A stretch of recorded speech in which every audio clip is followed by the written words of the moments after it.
लोकसभा चुनाव में बस अब 1 साल का वक्त बचा है। बीजेपी, कांग्रेस, सभी दल अपनी तरफ से पूरी मेहनत कर रहे हैं। तमाम सर्वे और चुनावी विश्लेषकों के मुताबिक बीजेपी को अब तक बढ़त हासिल है और इस बीच विपक्ष भी एकजुट नहीं हो सका है। और मोदी शाह के नेतृत्व में बीजेपी ने 2024 के आम चुनाव को जीतने के लिए एक नया टारगेट सेट कर दिया है। क्या है यह टारगेट? किसे सौंपी गई है यह जिम्मेदारी? बीजेपी आलाकमान ने किस पर भरोसा जताया है 24 के चुनाव को जीतने के लिए? आइए आपको बताते हैं। लोकसभा चुनाव में जीत दर्ज करने के उद्देश्य से बीजेपी के राष्ट्रीय अध्यक्ष जेपी नड्डा ने पिछले दिनों अहम फैसला लिया। इसके तहत उन्होंने 3 सदस्यीय टीम नियुक्त की। इस बैकरूम टीम में सुनील बंसल, विनोद तावड़े और तरुण चुग शामिल हैं। ये तीनों नेता पार्टी के महासचिव हैं। जानकारी के मुताबिक ये टीम 2024 के लोकसभा चुनावों में उम्मीदवारों के लिए रणनीतियों पर काम करेगी। इनकी भूमिका उन सीटों की पहचान करने की भी होगी जहां पर पार्टी पिछले 2019 के लोकसभा चुनाव में दूसरे नंबर पर आई थी।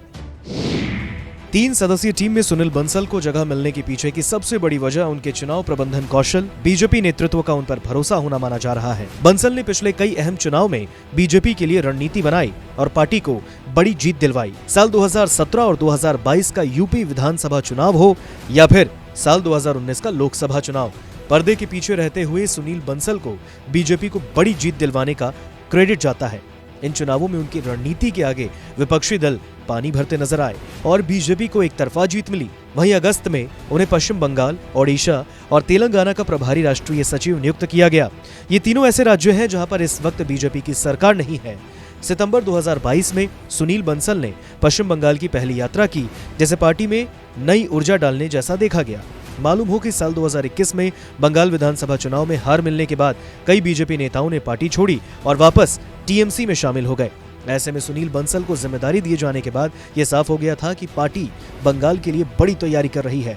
राजस्थान में जन्मे 53 साल के सुनील बंसल का बैकग्राउंड आरएसएस से है और वो स्टूडेंट लाइफ से ही संघ के साथ संपर्क में है। तरुण चुग बीजेपी के नेता हैं, जिन्होंने एबीवीपी के जरिए बीजेपी में एंट्री ली और फिर पार्टी के लिए महत्वपूर्ण नेता बन गए। अमृतसर से आने वाले 50 वर्षीय तरुण चुग साल 2020 से बीजेपी के महासचिव और तेलंगाना के इंचार्ज हैं।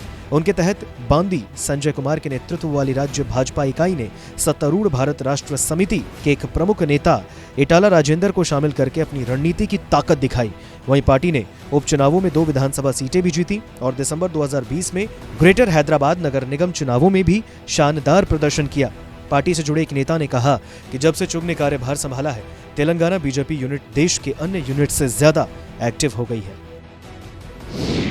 3 सदस्यीय टीम में विनोद तावड़े का नाम होना उनके लिए एक तरह से वापसी मानी जा रही है। दरअसल बीजेपी महासचिव तावड़े साल 2014 से 19 के दौरान महाराष्ट्र में साइडलाइन रहे। अब बीजेपी के नेतृत्व ने उन पर फिर से भरोसा जताते हुए अगले लोकसभा चुनाव के लिए बड़ी जिम्मेदारी सौंप दी है।